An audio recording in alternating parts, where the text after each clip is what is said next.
The Rights to Ricky Sanchez podcast is presented by DraftKings Sportsbook.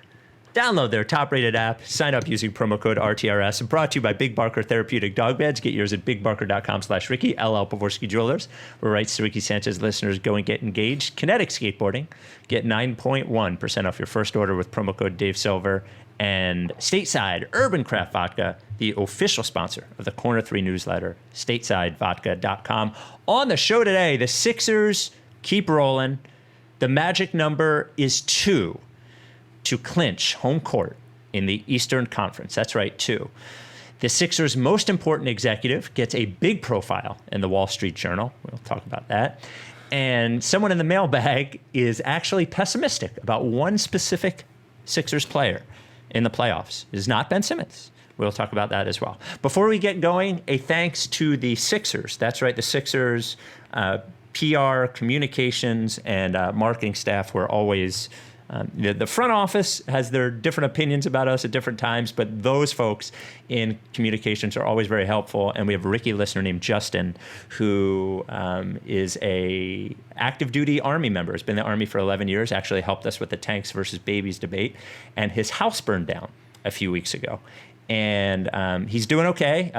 Some armed services groups helped him out with, like, he's getting back on his feet. We sent him a big barker for his dog, who ended up in the hospital. But all he wanted to do before he headed out back to active duty next week was take his girlfriend to her first Sixers game, and the Sixers hooked him up with great tickets for the game against New Orleans. I forget which game it was, but they hooked him up. So thank you to the Sixers, who have always been great when we've asked them for favors like that. So thank you to the Sixers for that. And best wishes to Justin, who's doing great, by the way, doing great. And then as well, Kinetic Skateboarding, our great sponsors. We have those Ricky shorts coming, but I wanted to say before they come, I'm a big cargo shorts guy. Kinetic has some Better Living cargo shorts available right now in 4 different colors. Camo. I'm a big cargo camo guy. I actually am. Digital camo, coyote, and olive drab. So kineticskateboarding.com for the cargo shorts. No shame in cargo shorts. None. 0. Use promo code Dave Silver for 9.1% off your first order. Without any further ado, Amos and the chef.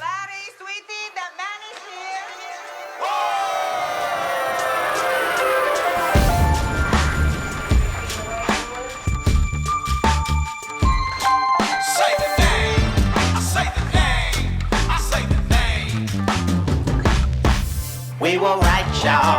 We were right. Even when it went wrong, we were right. We was right, y'all. We were right. So say the name. Say the name. We were right, y'all. We were right. Even when it went wrong, we were right. We were right, y'all. We were right. So say the name. Say the name. Say the name.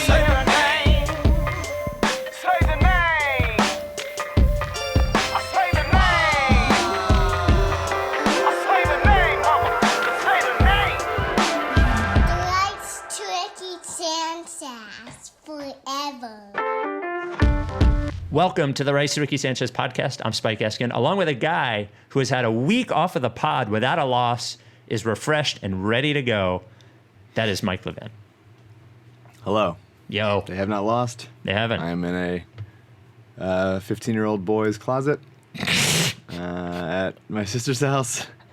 And, thank you to the Sixers for winning and for the vaccines for working and so I can drag my ass here and get absolutely destroyed by my nephews at basketball for the first time in a year and a half. Pretty good. At WIP during the COVID era, we had a couple of times. John Marks had to work from home. There were some sniffles at the house. We didn't want to take any chances. Actually did the show from his closet, and we found that closets were particularly the most studio-sounding room in the house because they're smaller and there's clothes in there and all that kind of stuff. So there you go. Yeah, we're pros. Yep. I needed to read you this. We haven't done an Apple Podcast 5-star review in a while, but I thought this one was so good I had to read it to you. We're at, what's the number? 2,890 on our way to 3,000. Leave us 5 stars. And subject, this comes from Flan from Canada. Subject line, this podcast is just unbelievable. First off, I love the show. I listen, and often left befuddled by the content of the show. It's a Sixers pod, but is so much more. Wouldn't recommend this show to a friend, but I enjoy it myself. That's the only. If you enjoy this podcast, please don't recommend it to anyone. Do not. It's like spreading some sort of. I don't know. I was gonna say virus, but let's not do that. Yeah, it's like spreading. Don't stricken them with whatever we got going on. Yeah. So quite a week in that the Sixers won all of them. Even there was some consternation with some of them. Every team they played seemed to be missing their top 4 players. Yeah. Joel Embiid is the only guy that doesn't take a night off for some reason with the Sixers. But all that said, even the ones that got a little close, New Orleans, Chicago, what other one got a little close? I feel like another one got a little close. Whatever it was, like they won all of them. They're 2 wins away out of the 4 games. Their magic number's 2. The magic number's actually over the Bucks at this point, I think, because the Bucks have the tiebreaker they have Miami, Indiana, Orlando. If you can't win 2 of those, like I would just say, just win the fucking next 2 and then relax everybody for the last 2 games, get some rest in there. But it's ultimately a successful, stretch. Yeah, I mean, it's similar to the 2017 finish when they won 16 in a row. But at that point, obviously, Embiid wasn't healthy.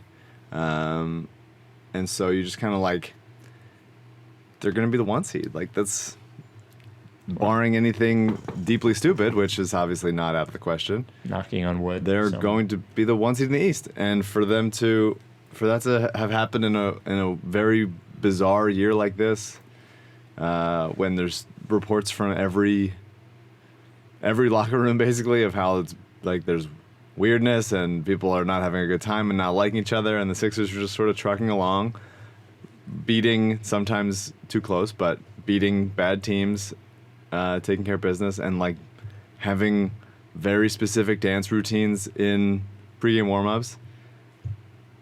Embiid is very good. Guys play well. There's a rotation. There's guys that are fighting to get into the rotation. Dwight Howard's hitting threes. Like, Dwight Howard's hitting threes and loving the fans. Like there's issues. There's certainly not like we're certainly not carefree and without really any problems or anything to worry about. But they went in this crazy season 72 games, and they're going to come up with the 1 seed. And I will spare myself.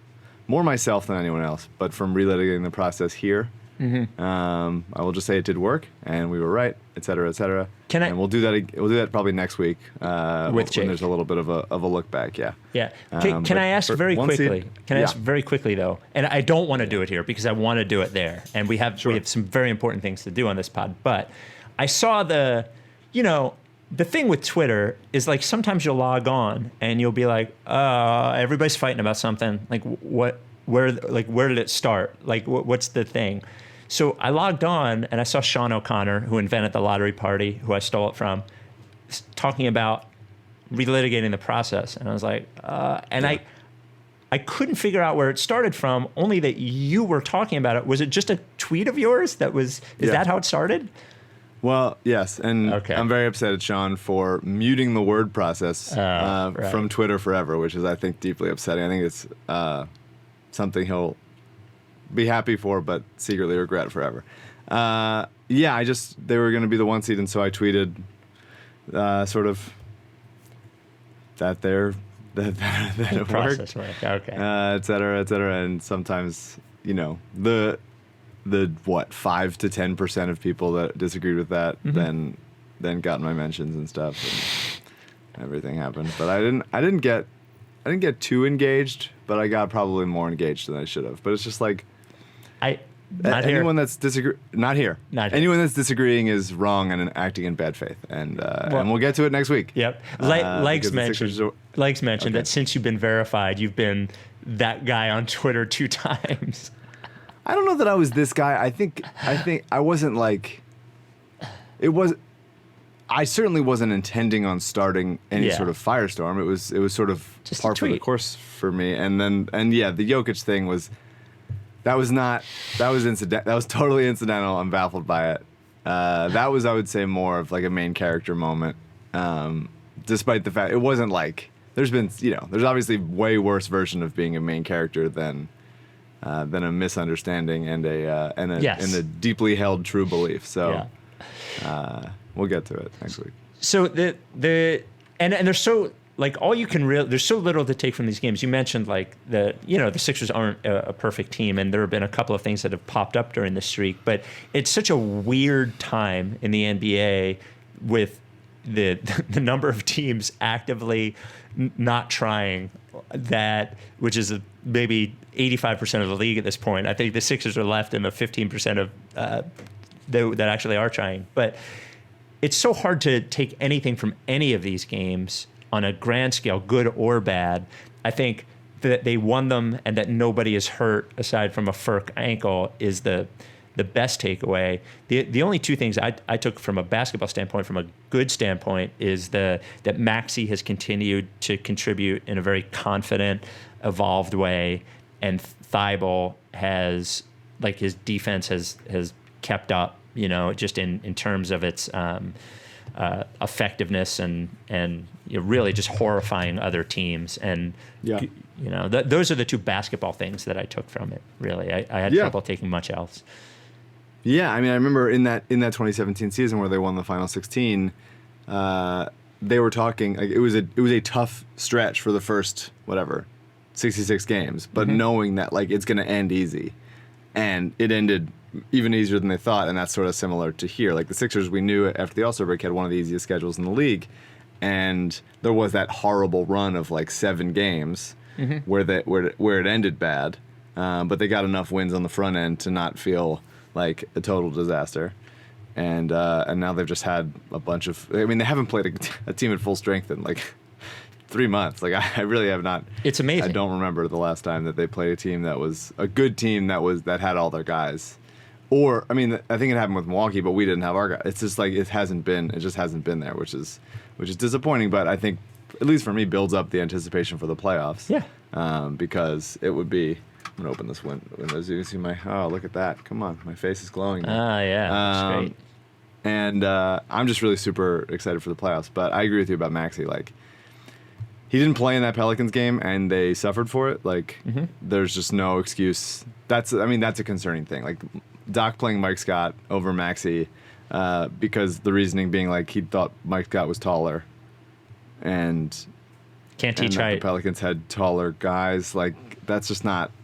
Like, are you really worried about like Wes Iwundu posting up? Like, is that the offense that they're being geared to? That just seemed like a really stupid decision. I guess in the sense that like, hey, maybe you knew you're gonna rest Simmons or Seth, and you wanted like fresh legs for the back-to-back in Detroit. That's the I think charitable explanation. So that's why he didn't play Maxey. But I mean, he played last night and was excellent. Like 22 points on 11 shots. Had juice, got to the line.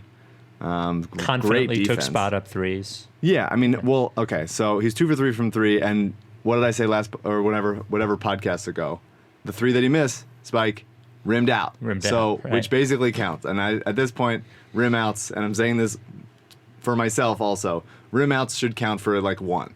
Like if you rim out, if it really rattles out, it should count for 1. We got to get Daryl back. Maybe talk about that. Yeah. We'll see what he thinks. Yeah. If he wants to help me out with these friggin' hard rims at the park I'm dealing with. Double rims? But what? Are they double rims? They are double rims. Okay. Yeah. Terrible. It's brutal. Yeah. But yeah, I mean, I thought Maxey's defense was like electric, basically, like really staying attached and making choices. And I think he blocked Frank Jackson from behind. And somebody asked him, how did you improve on defense over the course of the season, which he has. And he's just like, I watched a lot of Matisse tape, which is just cool. It's just cool. It's cool. These little guys are little dudes. I'm happy, and I think we're at this point. I don't know that Maxey is going to be in the rotation all of the playoffs, but there's definitely going to be a couple games where he becomes very necessary because of his ability to now confidently shoot spot ups and also get to the rim, finish, get out in transition. Just like any time when Ben's not out there, I think I'm going to want Maxey to just pace the team up a little. A very special, Mike, just sit there for a second. See, we're recording earlier than we normally are, so Mike's very tired. So for our sponsors this week, we're doing something very special with our producer, CJ. Every sponsor, we will play Get to Know CJ. So we'll know a little bit more about you. Are you prepared for that? Yeah, I'm ready. I'm ready for it. Thought we were going to get Mike Bivens in, but I guess I'm like a nice third string. Happy to be here. Yeah. No Mike Bivens yet. Hopefully, maybe next time. Fingers crossed. So the last time I was going to talk about DraftKings, and the first thing about DraftKings, this is a me thing, is I noticed that the Sixers odds for the conference and for the title actually flattened this week. They went from plus 440 to win the East to plus 350, and they went from plus 1,200 to plus 1,000 to win the title. So that's just a note from me. But in the Get to Know CJ part of the section of this, we were talking before the pod last week about, or maybe 2 weeks ago, about the recent UFC fight, and it seemed like you were maybe a UFC guy. So I'm not like a big UFC guy. Like anyone watching this that is, like they definitely know more than me. I don't know. I guess it was like the Fight Island aspect of things, like watching things without an audience. Like that was kind of interesting to see like how they did it, because they were like one of the first sports to come back. But yeah, like I've been watching a lot of the fights, and then I watched Canelo's fight last night. I know it's boxing, but yeah, I've been kind of invested in it recently. So DraftKings in UFC, are you? Would you consider yourself a fighter yourself? No, yeah. I know no one's really ever seen me before, but I'm kind of on par with like Sixers Adam in my like body distribution in size. In size. So definitely not a fighter myself. So, but yeah. The next weekend rather is, so DraftKings is the official partner of UFC. Next weekend is UFC 262. So there's big names on it, apparently. I'm not a big UFC guy, but Nate Diaz and Michael Chandler, they're big names, you would say, right? Yeah. I think the Diaz, they're the twins. There's Nate and Nick, I think. And they've fought McGregor a few times, I think. So I think those are like the big UFC guys. Like they've been in it for a while, and they're like, really good. So big names, big names. Okay, so DraftKings is doing a special thing next weekend for UFC 262. You pick the main event fighter you think will win, and they're giving you 100-to-1 odds, whichever fighter. So you bet $1 on whichever fighter, you win $100. So you don't even need to know it. You don't need to be a UFC expert like CJ. You could just be a UFC idiot like me and still win $100. By the way, as I mentioned earlier, it's the best place to bet every sport. DraftKings Sportsbook. It's the best app. It is the easiest to deposit and withdraw. They have the casino in there. So if you're sitting at work, you want to kill a half hour, maybe play a little blackjack. I'm not saying I've ever done that before, but you could do that. Download the top-rated DraftKings Sportsbook app now and use promo code RTRS. When you sign up, you turn $1 into $100 when you bet on a main card fighter to win. This weekend, this is Sunday, next weekend, UFC 262, code RTRS to turn $1 into $100 on select main card fighters for a limited time. Only at DraftKings Sportsbook. Must be 21 or older. Pennsylvania only. New customers only. Restrictions apply in partnership with Meadows Racetrack and Casino. See DraftKings.com/sportsbook for details. Gambling problem? Call 1-800-GAMBLER. The Thibault, there's been like a Thibault all-defense conversation that has happened. And clearly, in terms of effectiveness, what people use are his per 36 rate stats, and obviously, like I'm pretty sure there's not a more disruptive perimeter defender in the NBA when he's in there than Thibault. But and historically, there's always been like one guy on the team who is like specifically a defense guy. Like the Tony Allen Memorial spot. Like there's room for those, but I think on some level, the reason that there are always players on there who are effective offensively is that being able to stay on, it allows you to stay on the court for 32 minutes or something. So I do think while I have no problem with him making there is some precedent with a 20-minute a game guy making the all defense team. And I haven't even looked at the top 10, of who would be on there anyway. But I do think it is fair to say that though you're not judging his offense, being able to stay on the court for 30 minutes a game makes you more effective defensively. And so those things are all tied in. And I wouldn't hold it against somebody who is registering a vote and saying, not that his offense is bad and that's why he's not in there, but he's not playing 30 minutes a game. And the reason he's not playing 30 minutes a game is because of how he is on offense. And also that Ben's on the team and Dwight's the backup. Like, there's a lot of factors to it. But I do think, like, his ability to stay on the court 30 minutes a game is super important because he will become one of the most valuable players in the NBA if he can do that, Yeah, totally. Yeah. He hurt his hand yesterday, but came back in the game. I think it was either like a cut or a rug burn or something, or a floor burn or something like that. I would love him to get on. Probably, I don't think they're gonna give him first team, but I think he absolutely deserves second team. I think he is essentially like the defense version of, like, he's so good and so like game breaking. He's almost like a sixth man offensively, in the sense that, like, you want to give like a microwave scorer, in that you can just give him the ball and let him cook. You can just put him on somebody and say, like, hey, just get us steals, and like he'll do it. And he had 5 steals last night. He gets a pick 6 every game. He'll have, like, come out of nowhere, like, and then save it. He had like 2 blocks on this. He had a block and a steal in the same play, I think, against Chicago. It's just like, I mean, he is exactly who I thought he would be coming out of college, and it's great. It's just great. I had made that comparison maybe mid-season and said that I don't remember someone specifically that one-sided to the other way as a 6-man in that way. And somebody emailed and said that, like, that was Bobby Jones. And it's not really true, because Bobby Jones was at least a competent offensive player. When we're looking at Matisse, it's really like the Lou Williams, Jordan Clarkson version of defense, and it's so strange, like I can't even think of a comp, really. I mean, you just don't think of it that much, it's not like people don't value defense in that way, where, like, essentially, the worst version of Matisse is almost like a lefty reliever, like a sort of loogie, weird release, like junk ball type of stuff.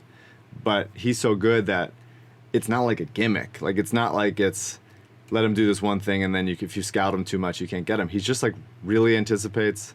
He hustles his ass off. He's long as hell.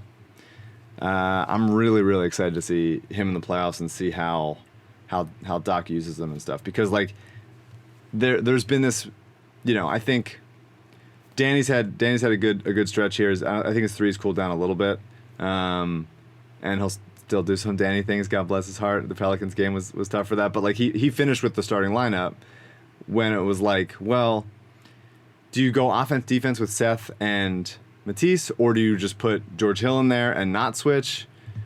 You like the ball handling of George Hill in those moments, because there was, like, some times when Danny was dribbling and dribbled he was, like, at the half court line and almost turned it over, and then they got the 8-second violation, and then there was some bad passes and chaos. But it's the question of, like, because Tobias, Ben, and Embiid are locked in, and so what are they going to do with those other spots? I think it's still going to be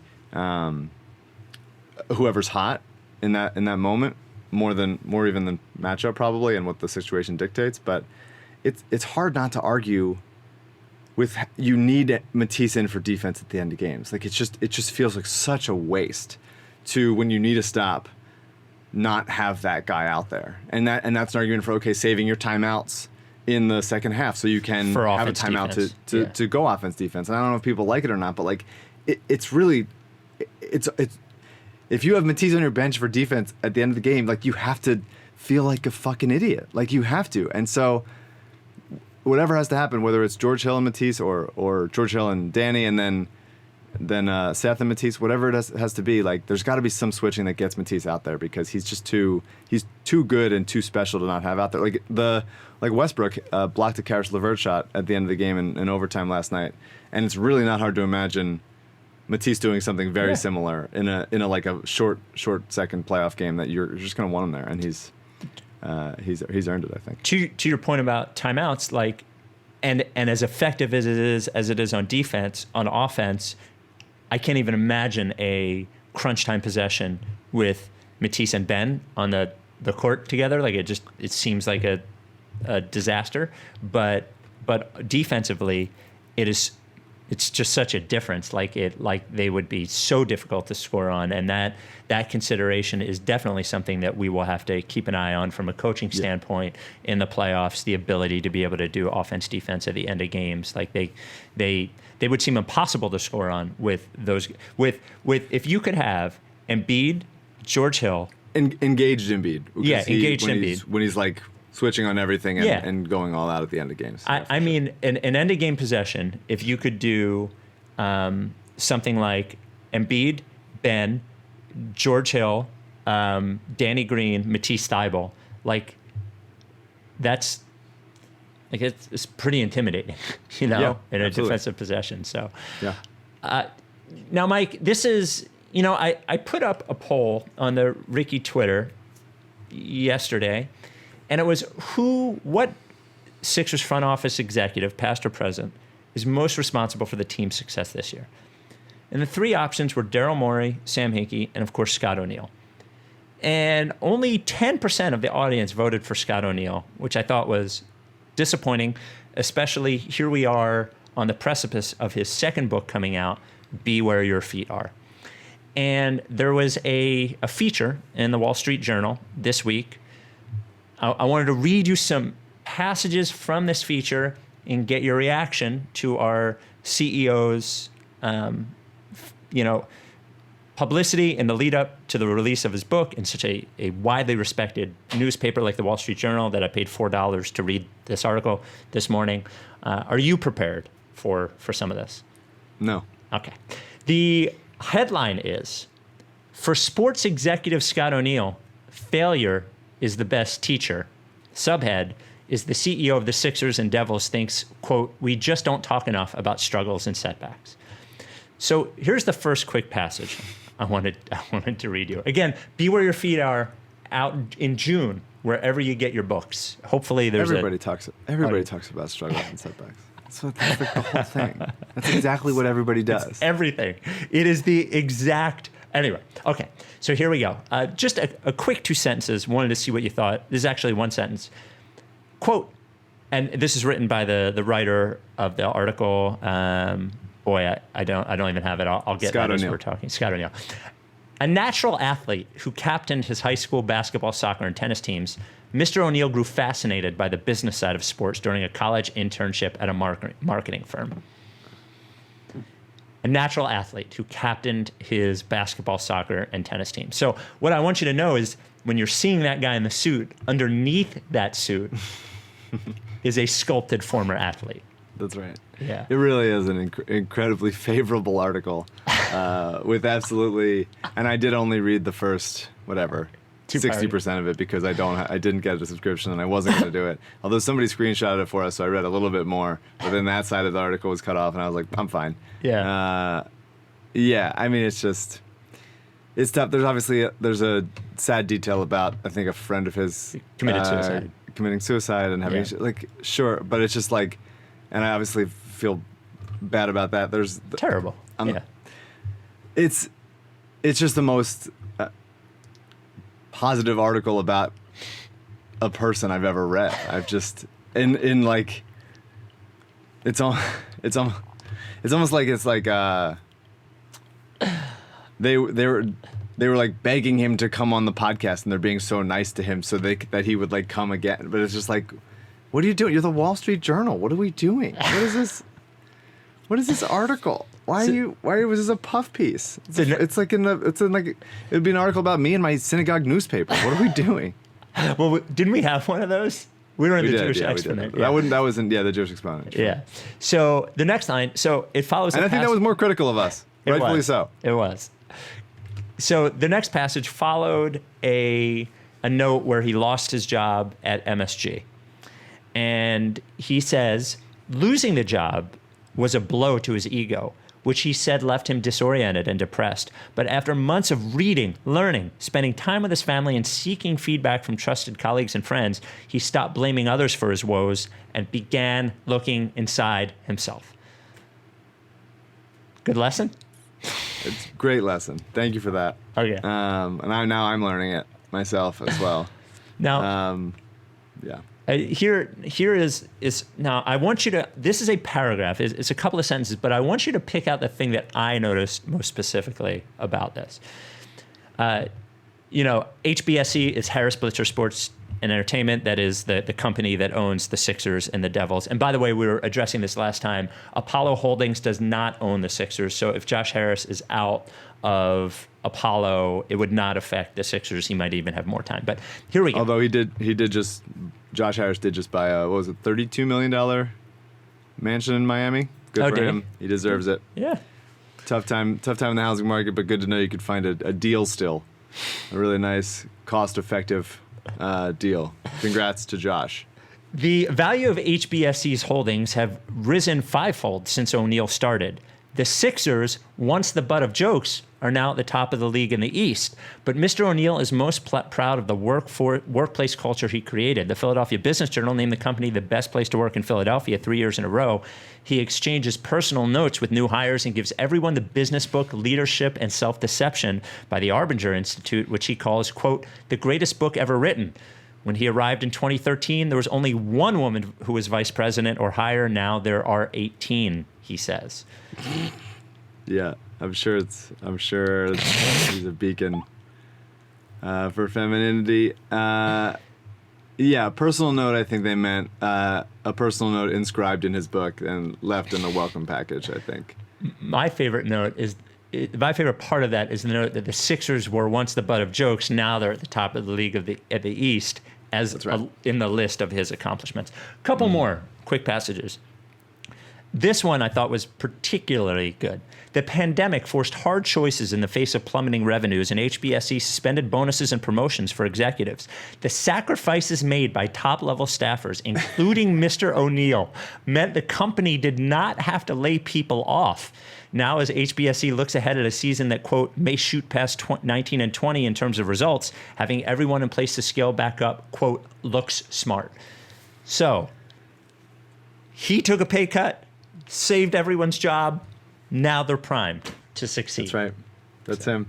It really is a lesson in that everybody thinks that they are the good guy. Mm-hmm. There's nobody out there that's like, maybe there's not nobody, but there's most people out there are framing whatever narrative they have to do to say, like, I struggled more than most people, and I persevered because only of merit and learning my lesson and looking inward. And now I'm at this place, and I should be beloved because of all the workplacing I've been doing for how good Better Business Bureau Philadelphia 3 years in a row.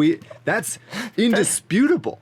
There's no way that that's like coercive or anything like that. That is down. There is unbiased, total meritocracy. Scott O'Neal. That's how people want me as their boss. Women want me as their boss. All of them. Look at all my women. Jesus Christ. And the final bit, which I feel like was written to troll us, honestly.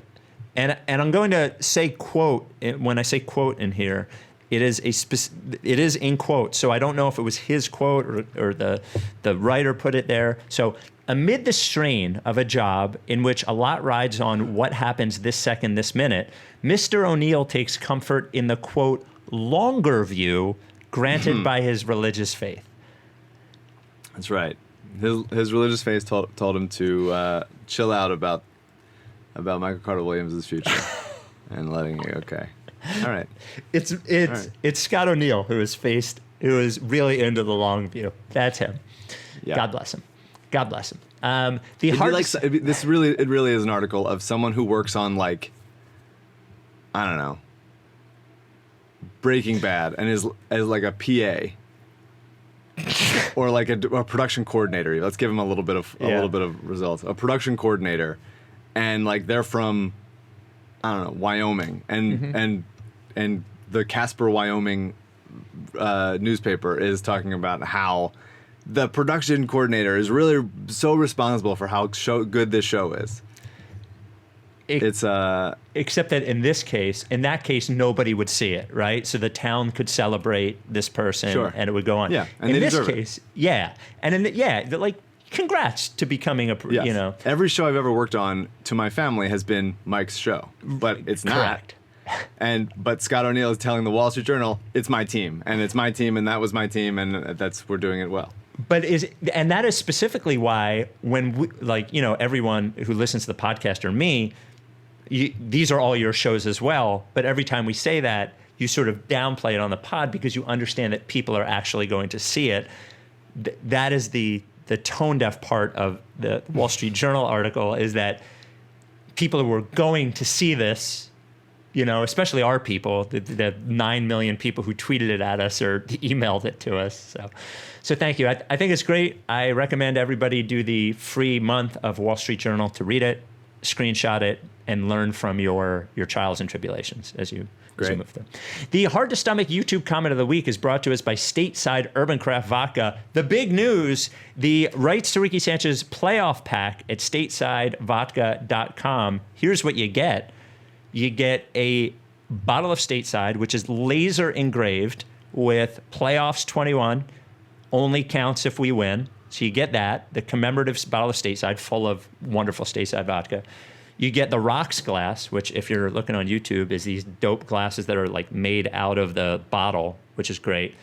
And you get the recipe card emblazoned with our logo and Alonzo's favorite drink, which we are calling Price Went Up, which is Stateside, cran, and a squeeze of lime on the rocks.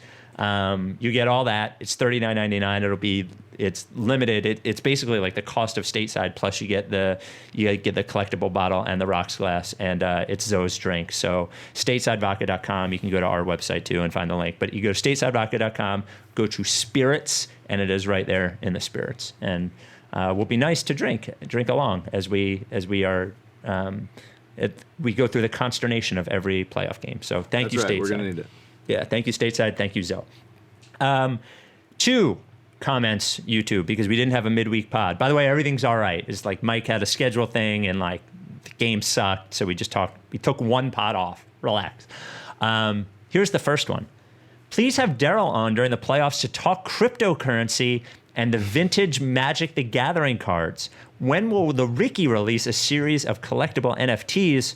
After all, the best ability is non-fungibility. Mike, your comment on NFTs and cryptocurrency. I think regular finance is stupid. Space finance is even dumber. What are we doing here, guys? Yeah. It's fake stuff. Let's just keep talking about basketball. Yep. What are we doing? People waiting in line for a bad highlight? Come on. I gotta say, and a lot of times, I actually liken this to Bruce Springsteen. Because when I say I don't like Bruce Springsteen... Didn't you do that? Didn't you do this exact metaphor already about these? Oh, did I? I think you might have. Oh, well, I'm going to do it again.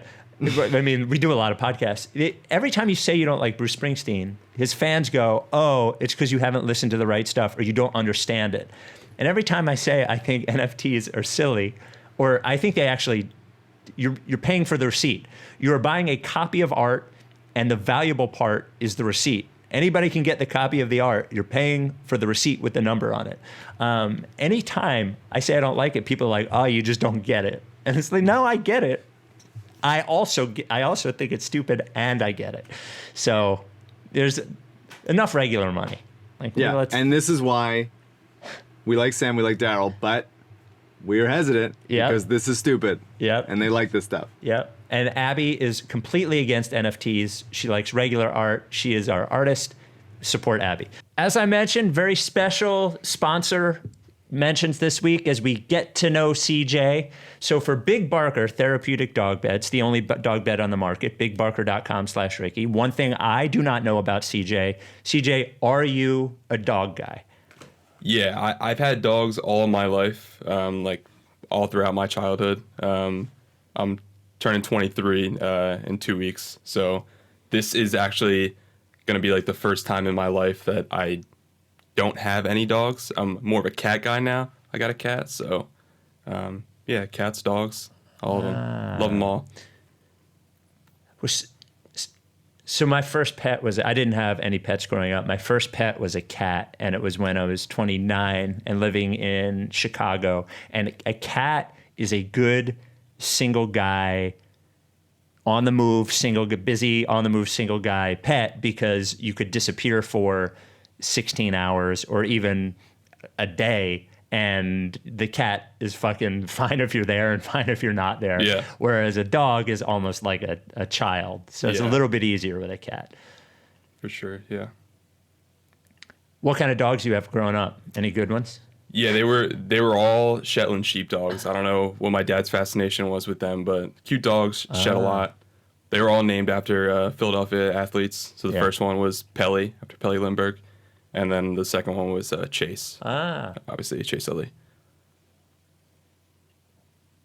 Yeah, Chase. I imagine there's a lot of pets and kids named Chase in Philadelphia over the last 20 years. So Big Barker Therapeutic Dog Beds is I say therapeutic, why? Because this is the only dog bed on the market that is specifically engineered and designed to support your dog's health. How? Support. I keep saying that. Support, support, support. It is a real bed, a real mattress, whereas the ones you see in pet stores, the one we even had for Rebel before we got the Big Barker, it looks plush, right? It looks like comfortable. It looks like a pillow. But what happens when you lay on a pillow? What would happen if you put a pillow on the floor and laid on it? It would be incredibly uncomfortable, right? Because it doesn't support anything. But that's where Big Barker comes in. That's where Eric solved this problem. Guy that owns Big Barker had a big dog and was like, I need to get my dog a real bed. And that is what Big Barker is. Go to bigbarker.com/Ricky, bigbarker.com/Ricky. You get the Big Barker dog bed, but you also get the Process Pup patch, actually 2 of them. You can iron on if you want. You can just hold as memorabilia if you want. You can do both if you want. You could put on a pair of jeans if you want. Iron it on anywhere. And then send us a picture and we could put your dog in the Process Pup gallery. I'm not bullshitting you when I'm telling you this is better. It's healthier for your dog's joints. It's been proven by a study at Penn Vet. This specific bed for your dog, a 10-year warranty. The foam doesn't flatten or they replace it for free. So think of that when you're spending a little more, but you're getting more. A 1-year free trial. Not free trial, but 1-year money back trial. If you don't like it, if your dog doesn't like it, they'll give you full refund. They'll even pay for the shipping. It is handmade in the USA. I'm sorry, CJ, you have to do the dog bark. Big Barker dog beds. Woof. So and there's nothing really to say here other than we send our support to Eric. Our next YouTube comment came from Eric. By the way, you can leave one. We do on every pod right here if you're on YouTube. From Eric, my family and I were in a major car accident on April 24th, and my wife fractured 3 vertebrae in her back. She will fortunately have a full recovery in a few months, but in the meantime, it's been a little rough. I didn't listen to the pod until tonight after the Bulls game and wasn't sure I would all the way since it's now 2 games old, but I'm glad that I did. It was a delightful episode. Thank you guys for doing what you're doing, particularly this year. For me specifically, this past Saturday when you both just rocked it, it was something truly enjoyable that I needed. You guys are the best. So we just wanted to send our love to Eric. Yeah.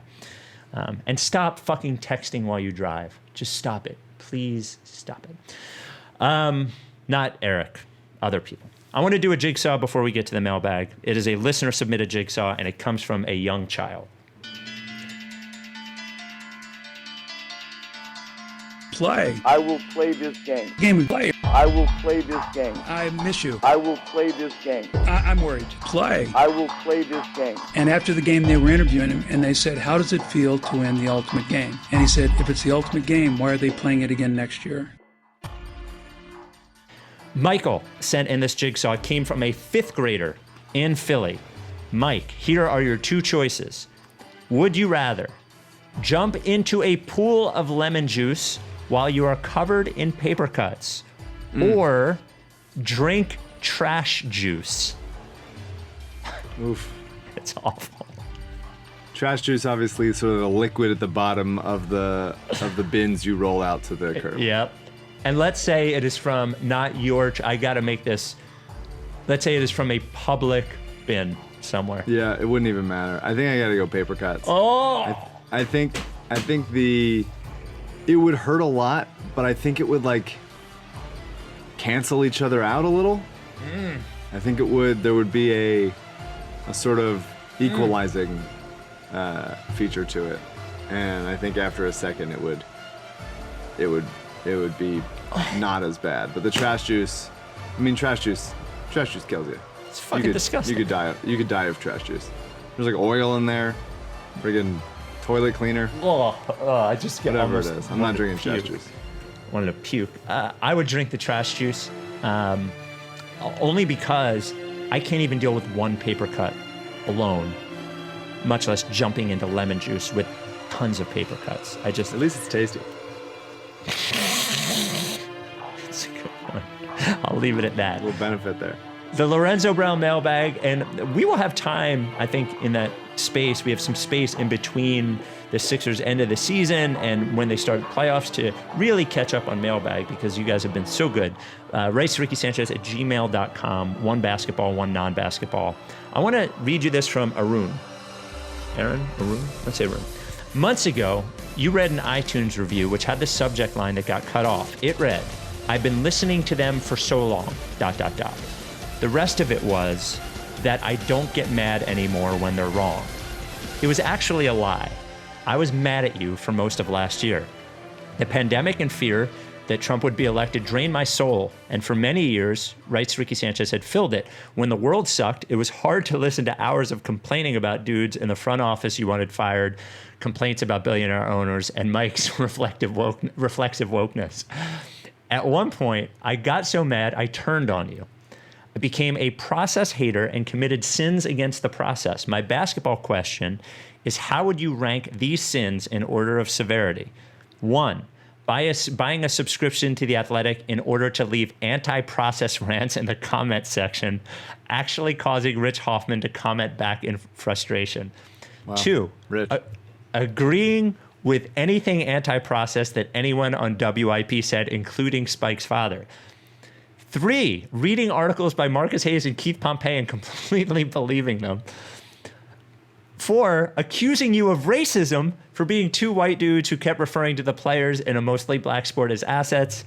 And 5, thinking that Al Horford was good and the real reason that the 2020 Sixers sucked ass was because you had jinxed them. Our nation and the Sixers are much better now. I have repented, and writes Ricky Sanchez once again fills my soul. My non-basketball question is, can I pay my way out of excommunication by donating $160 equal to the most points scored in a game by the Sixers to a charity of your choice? This was a common practice in the Middle Ages. I mean, buying a subscription to The Athletic just to comment and fight with the writers is pretty bad. Yeah. I like getting a rise out of Rich. He's usually a calm presence. Yep. Thinking I don't that know. It seems like you were going through something. If to switch that hard. Yes. So I'm whatever you were going through, man. I'm sorry.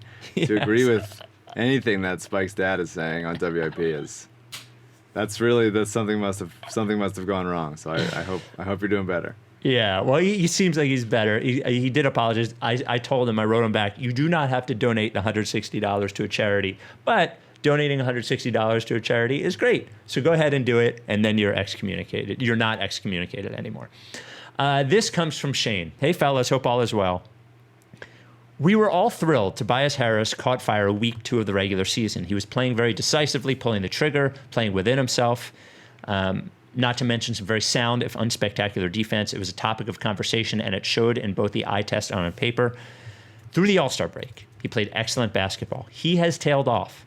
We don't make too much of a fuss in the middle third of the season because the consistent productivity was there, but he's falling back into some scary habits. Mid-range percentage is falling, indecisiveness from the perimeter, and the productivity is dipping.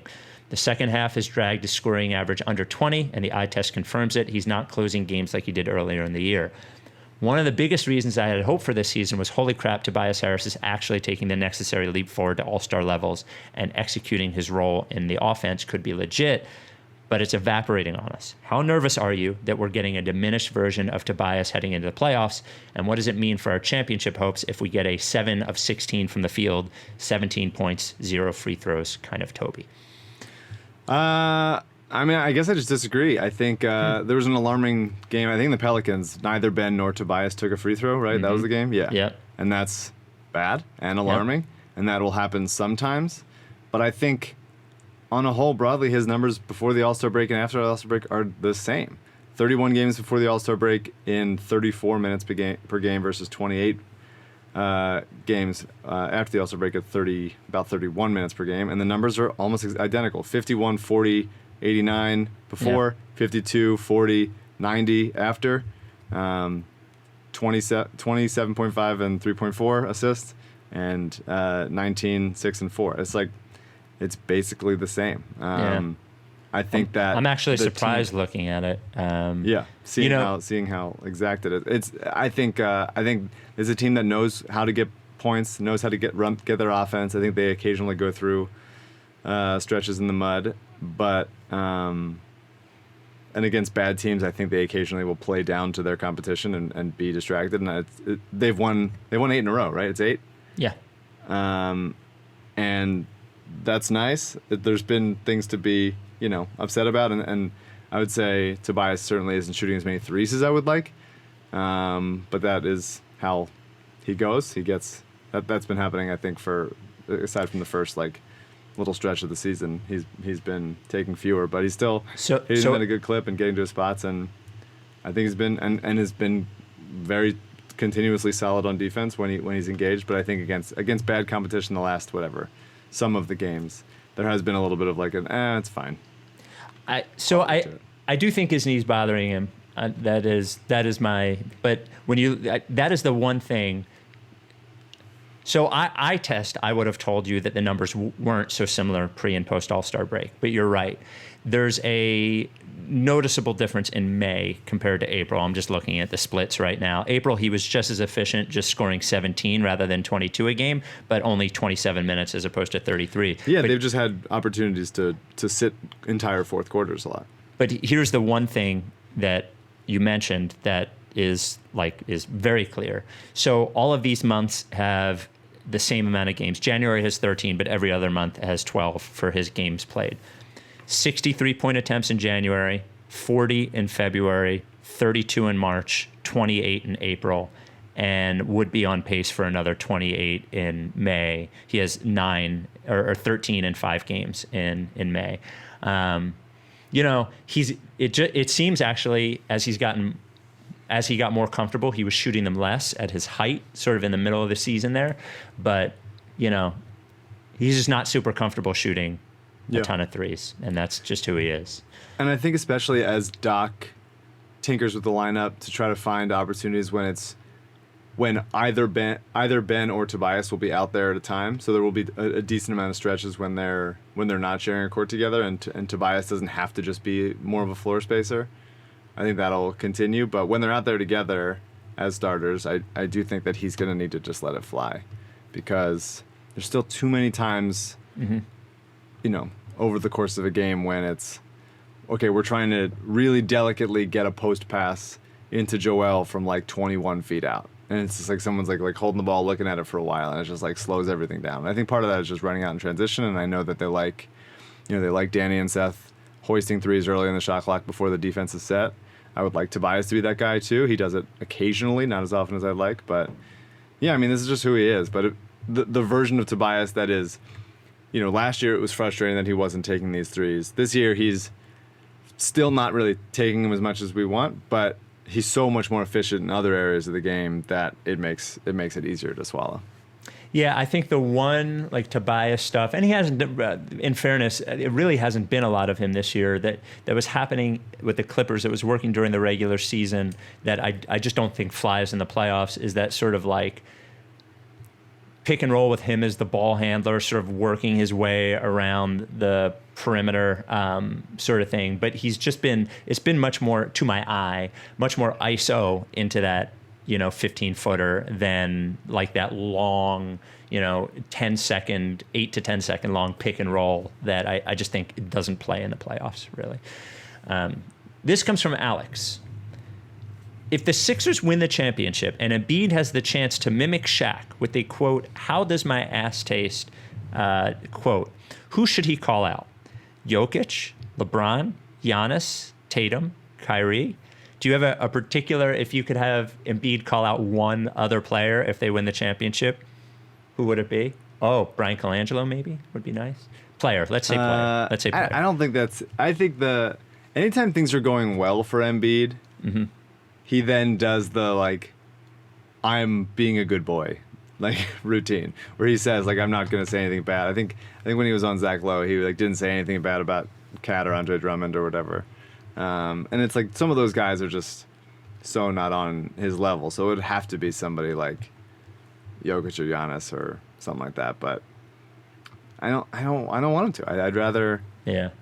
I mean, it seems like it makes him a little bit. It cheapens him. Like petulant and stuff. Yeah. And I think just like being the guy on the court that does like celebrations and stuff, I think is way better than having like doing like after game feuds and stuff. There's a little bit of like fake toughness there. We can do that. I'll do that. If there was like if there's any rivalry stems up from a playoff series, which is certainly possible, then sure. But but for now, there's not anybody out there that I want to be like, let's get him type of thing. I'd honestly rather see him tear up talking about his kid and his the kid's mom and the city in the parade rather than Tell me how my tears taste. Yeah. That'll be better. Though there would be sort of a guilty pleasure in a list of, like, in a verbal retweet Armageddon of everyone who doubted him at the Jason Kelsey style.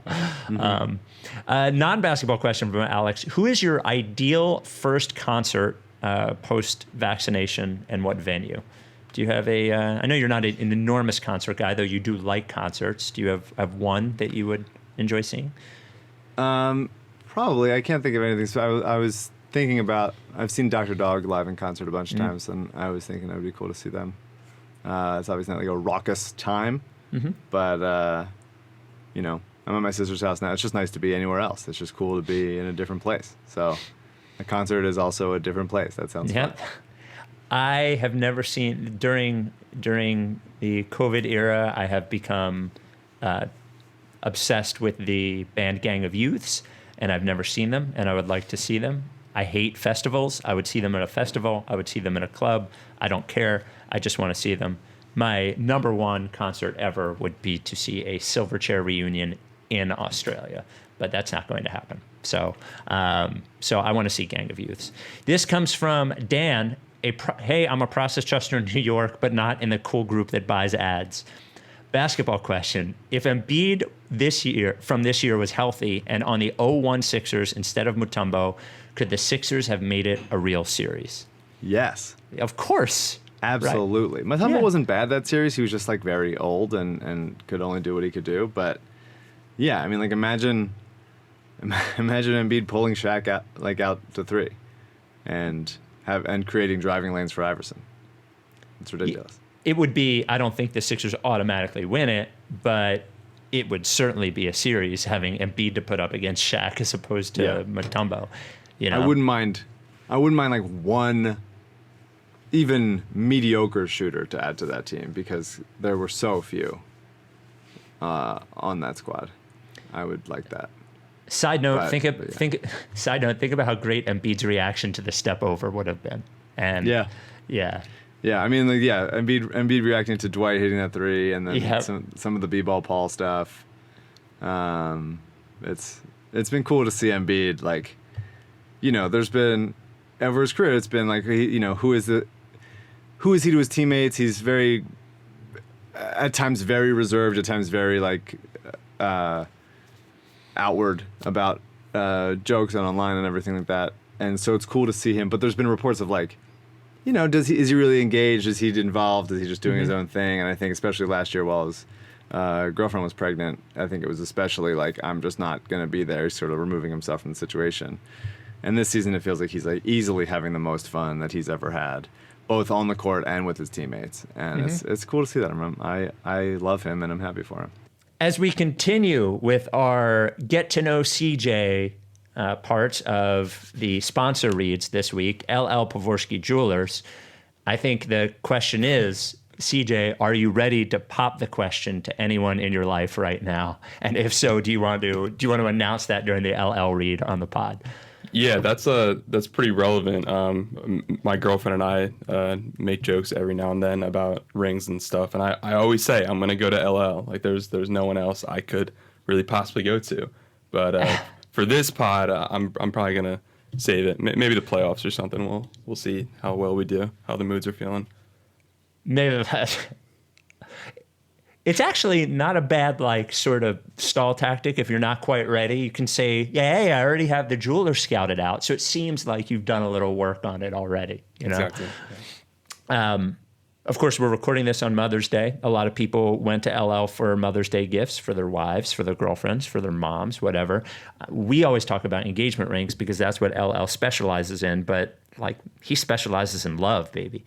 So any gift that has to do with love, LL is your guy. I mentioned he's lost almost 30 pounds over the last 6 months. He looks amazing now too. And he wants every experience at LL Pavorsky Jewelers to be just you and him, right? Just like a personal, no pressure experience. And that's why he does it like by appointment. So if you want to make an appointment with LL to pick out engagement rings, like over 200 Rights to Ricky Sanchez listeners have done, like CJ will at some point, 215-627-2252, llpavorsky.com, or email him, lee@llpavorsky.com. As I mentioned, you don't have to go into the store if you're not comfortable with that yet. It's been there for over 30 years. I've been in there since COVID started. It is like remarkably clean. There's nobody in there but you, LL, maybe Jeff, his security guy, his right-hand man, and it's super safe in there. But if not, he'll do it online if you want to do that. Always supports our charities. Providence Animal Center, coded by kids. Oh no, you're going to need a thing here. LL Pavorsky Jewelers. The larger the Sixers win count grows, the larger the font on LL's Twitter feed. Not bad. Good job. Not the best. Couple more quick ones. This isn't really a question, but I think it would be great too. This comes from Steve. We need Dwight Howard on the pod. Too many questions. What does he eat to be in this type of condition at his age? It's just insane. I would love to have Dwight on the pod. I can't believe I'm saying it, but I think he would be incredibly goofy and would be fun. I mean, you would be good with that, right? I can't imagine him sitting still for enough time to do it. And then finally, from Harold. During the Bucks-Nets game on national TV, they showed the route that the Bucks take from their court to the locker room. A large sign on the wall promotes that Wendy's gives a Frosty to every ticketed fan in the event of a Bucks win. Is it time to petition local Wendy's franchise owners in Philly to up their support to achieve parity with the Bucks? Conflict of interest. Ridiculous. Wendy's must be held accountable. Absolutely. If they're getting free Frosties for every fucking win, absolutely. Not as fun, I would say, but yeah. Oh, and then actually, this is a good one. Last one. I'm interested in your opinion. This is from JB. Yo, Spike and Mike, basketball question. Who would you rather Embiid clown in the finals, Rudy Gobert or Nikola Jokic? I mean, probably Gobert because he's known to be clowning on him would mean working him offensively, I think. Yeah. And Jokic is who he is defensively, which is like a fine player and a smart player, but not especially skilled on that end of the court.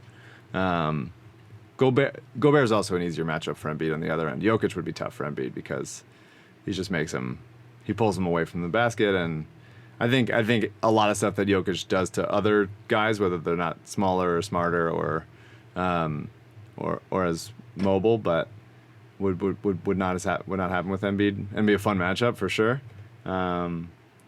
But yeah, I'd rather it happen with Gobert and be like, hey, you're known for this thing, and I'm going to prove that you're not actually good at it. Both would be such an enormous win for me that I can't even. Yes, whichever one. I'm excited to see who comes out of the West. I'm a little bit bummed that we have to do a podcast after every game, so I'm going to miss some of those playoff games, but I might try to like set up where I can see the game also and react to it in real time. Well, we're might as well just say it now rather than do a big announcement. We're going to do the pods live on video after the games, so people could be watching along with you. They'll be on YouTube and hopefully Twitter and Facebook and all that kind of stuff. So, all right, 4 more games. Only need 2 more wins to lock up that. It would be nice to lock up the 1 seed against Jimmy. That'd be good. Against the That'd Heat. be fun. That'd be sweet, Yeah, right? for sure. I do want to say they waived Mason Jones, and I don't know why, and I'm upset about it. And this isn't like a Iggy Brazdeikis thing where it's like, oh well. Although Iggy Brazdeikis is playing in Orlando right now, he's in the rotation. But waiving Mason Jones is upsetting. I want to know why it happened. I want answers. He's good, and he's weird, and he's cool. So I want to know what happened. If there's anything weird or whatever. But there's no two-way spot, so fill that shit. That's what I care about. So do it. Down. As we go into the 1 seed. We'll talk to you midweek. Again, sorry for missing the midweek pod. Are you down with TTP? My computer froze. Yeah. You. No. Lick face? If you don't fuck with me, then I won't fuck with you. if you don't fuck with me, then I won't fuck with you. If you don't fuck with me, then I won't fuck with you. If you don't fuck with me, Then I won't fuck with you. But if you fuck with me, I'm gonna fucking kill you! Time for plan B.